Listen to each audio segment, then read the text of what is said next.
Hi there. Today we embark on a journey through time, exploring the rich tapestry of historical events, cultural insights, and fascinating trivia that make this date unique. November 18th offers us a glimpse into the milestones that have shaped our world, so get ready to learn something new because every day in history has a story to tell.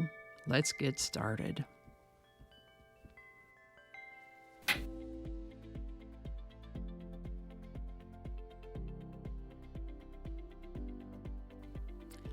Hi there, and welcome to This Day in History for November 18th. November 18th is the 322nd day of the year in the Gregorian calendar, 323rd in leap years, with 43 days remaining to the end of the year. Today's word is Chyron. Chyron is a noun that refers to a caption superimposed over usually the lower part of a video image, as during a news broadcast. These captions right here might qualify as a chyron, maybe.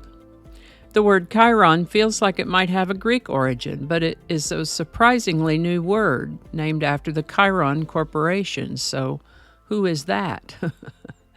It's a company that was founded in 1966. Their original name was System Resources Corporation, and before long it was indeed renamed Chyron after the centaur Chyron in Greek mythology. So there is a Greek connection. So then I wondered, why would they rename themselves after a mythological Greek character? Let's take a quick look at what we can find out about Chyron.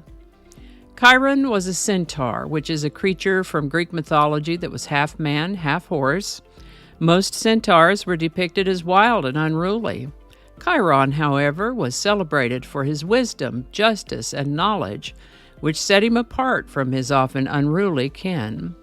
The mythological Chyron came to be renowned as a mentor, tutoring several prominent Greek heroes like Achilles, Asclepius, and Jason, to name a few. His teachings covered the subjects of medicine, music, archery, prophecy, such that Chyron's legacy endures as a symbol of wisdom and mentorship, highlighting the virtues of knowledge and guidance in Greek mythology. In the 1970s, Chyron Corporation pioneered the development of broadcast titling and graphics systems, particularly a character-generating device that created such captions. You learn something new every day, don't you? First known use of the word Chyron is around 1990. Chyron. The word Chyron was requested by YouTube viewer Rob KYLD. Thanks, Rob. And if you have a word you'd like to see in this Word of the Day segment, drop it in the comments. We'll get it on the list and talk about it. And with that, the word circus comes from a Latin word that means circle. And the Roman circus was a large open-air venue used for public events in the ancient Roman Empire. The term circus was eventually adopted by a circus that you might be more familiar with, the sort that has clowns and elephants and high-wire acts. That sort of circus uses the name circus because they started out holding those performances in a circular area. With that information under our belts, let us proceed to say that in the year 326, the old St. Peter's Basilica was consecrated. The old St. Peter's Basilica was the building that stood from the 4th to the 16th centuries, where the new St. Peter's Basilica stands today in Vatican City.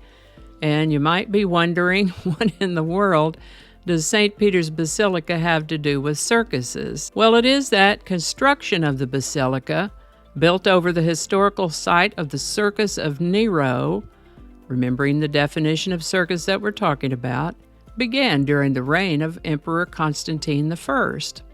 The name Old St. Peter's Basilica has been used since the construction of the current basilica to distinguish the two buildings, old and new. And interestingly, on this day in 1626, the new St. Peter's Basilica was consecrated. Did you know that the railroads created the first time zones? At exactly noon on November 18, 1883, American and Canadian railroads began using 4 continental time zones to end the confusion of dealing with thousands of local times. This move was emblematic of the power shared by railroad companies. This is the birthday of American singer, songwriter, producer, and co-founder of Capitol Records, Johnny Mercer, born November 18, 1909 in Savannah, Georgia.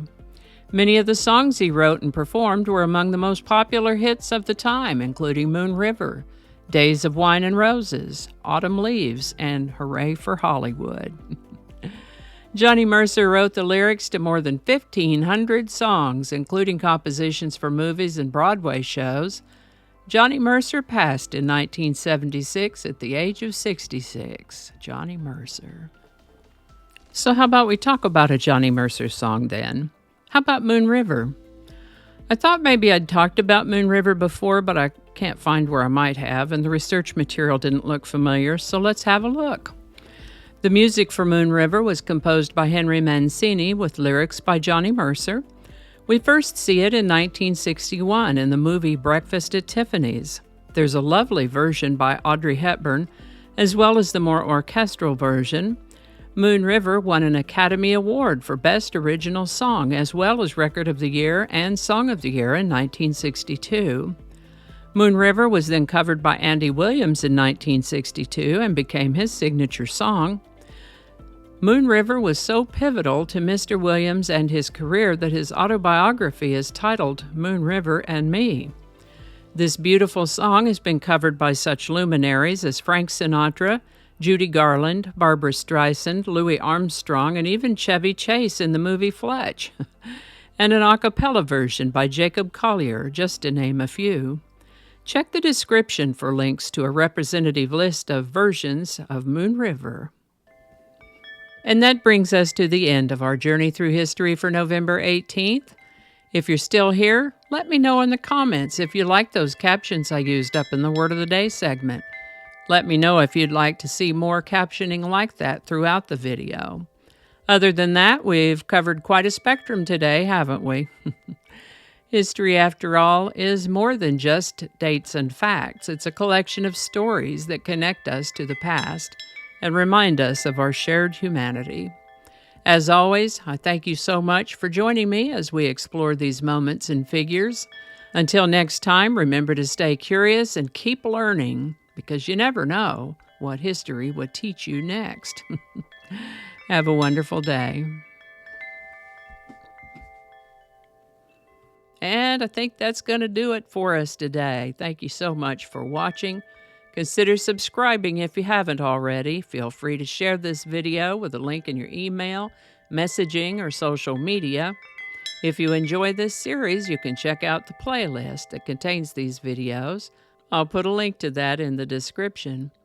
That playlist lives on YouTube, so for other platforms, I'll include a link to my blog page. It's called No Really. You can also find me on Rumble, BitChute, and Odyssey. All those links in that description. Alrighty, that's all I can think of right now. Thanks again, and I'll see you next time. Flinging happiness all over the place. Alrighty, back to work. I think we got it this time.